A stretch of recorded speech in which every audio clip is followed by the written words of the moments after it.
인생에서 마주하는 중요하지 않은 모든 것에 꺼져라고 말해야 한다. 강렬한 말투로 저자가 이야기를 하나 들려줍니다. 어느 날 한 남자가 락밴드에서 퇴출당합니다. 그 어떤 경고도 없이 달랑 버스표 하나만을 손에 받은 그는 분노에 휩싸입니다. 그는 새로운 밴드를 만들어 동료들이 자신을 퇴출시킨 것을 평생 후회하도록 만들고자 했습니다. 그렇게 그는 전설적인 헤비메탈 밴드 메가데스를 만듭니다.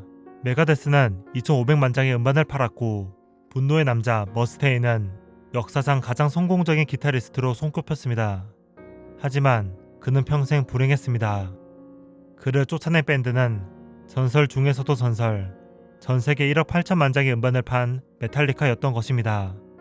2003년 인터뷰에서 머스테인은 눈물을 글썽이며 자신을 실패자라고 말합니다.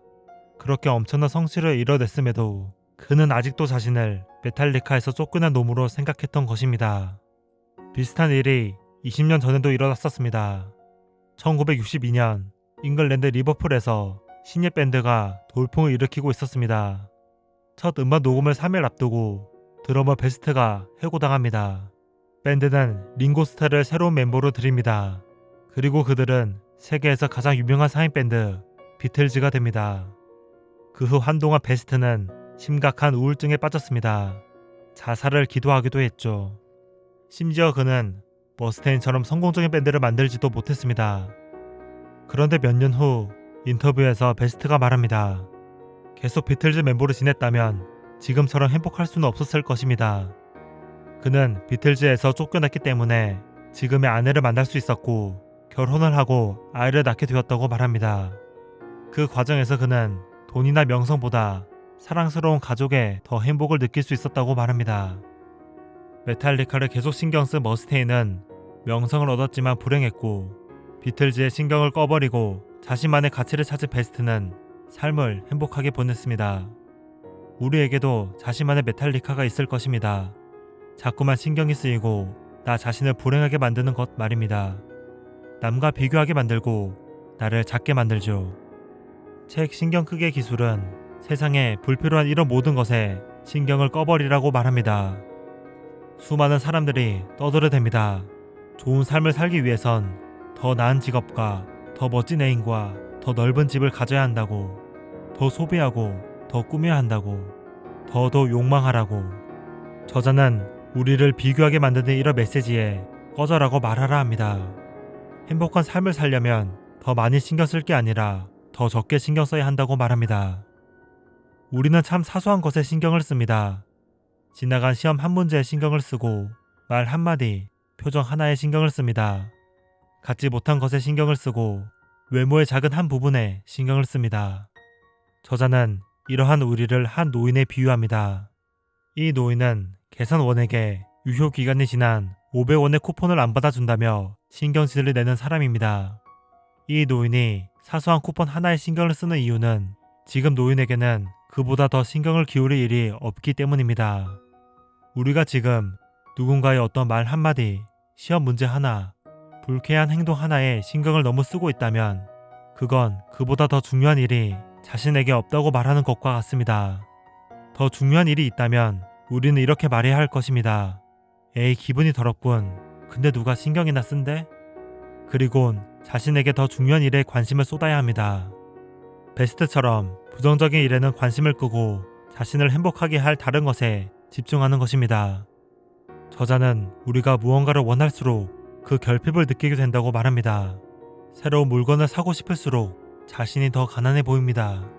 더 섹시하고 더 멋있어지고 싶어 할수록 실제 외모와 무관하게 자신이 못나 보입니다. 더 사랑받기를 열망할수록 더 외로워집니다. 뭔가를 바라는 행위는 내가 그걸 갖지 못했음을 강조하는 것이기 때문입니다. 우리가 사소한 것에 신경을 쓰면 쓸수록 그것은 자신을 더 옥죄어옵니다. 우리가 해야 하는 일은 무언가를 더 원하거나 신경 쓰는 것이 아니라 결핍을 받아들이고 인정하는 것입니다. 그리고는 우리를 정말로 행복하게 해주는 것에 신경을 돌려야 합니다. 사소한 것에 신경을 끄고 나면 신기한 일이 벌어집니다. 생각보다 일이 잘 풀리고 생각보다 자신이 괜찮은 사람인 걸 알게 되고 생각보다 주변에 나를 사랑해주는 사람이 많다는 것이 그제서야 보이기 시작합니다. 그러니 앞으로 사소한 일로 기분이 계속 나빠지면 이렇게 말해봅시다. 에이, 짜증나네. 근데 중요한 일도 아닌데 뭐. 책 신경 끄기 기술은 여기에 한 가지 조언을 더합니다.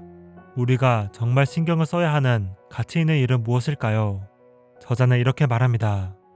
당신은 어떤 고통을 원하는가? 당신이 견딜 수 있는 고통을 선택해야 한다. 우리는 무엇을 원하는가에 대한 대답은 쉽게 합니다. 더 좋은 몸매, 안정적인 돈, 명성 등등이죠. 하지만 좋아 보이는 모든 것에는 그걸 달성하기 위한 고통이 숨겨져 있습니다. 예를 들어 많은 사람이 창업을 원하지만 창업에는 위험, 불확실, 반복되는 실패가 숨겨져 있습니다. 그 고통을 모른다면 사업가로서 성공할 수 없죠. 저자는 말합니다. 쾌락에 관한 질문은 답하기 쉽다. 더 흥미로운 질문은 바로 고통에 관한 것이다. 당신은 어떤 고통을 견디고 싶은가? 어떤 분야의 고통이라면 그것을 견디면서도 나아갈 수 있겠는가? 책 신경 끄기 기술은 사람들의 입소문에 의해 아마존에서 역주행을 거쳐 종합 베스트셀러 1위에 올라갔습니다. 그동안 정말 많은 사람들이 사소한 것에 신경을 썼다는 것을 보여주는 장면이기도 합니다. 당신은 오늘 어떤 일에 신경을 썼었나요? 그건 정말 당신의 인생에서 중요한 일이었나요? 당신이 견딜 수 있는 고통은 무엇인가요? 책그림이었습니다. 감사합니다.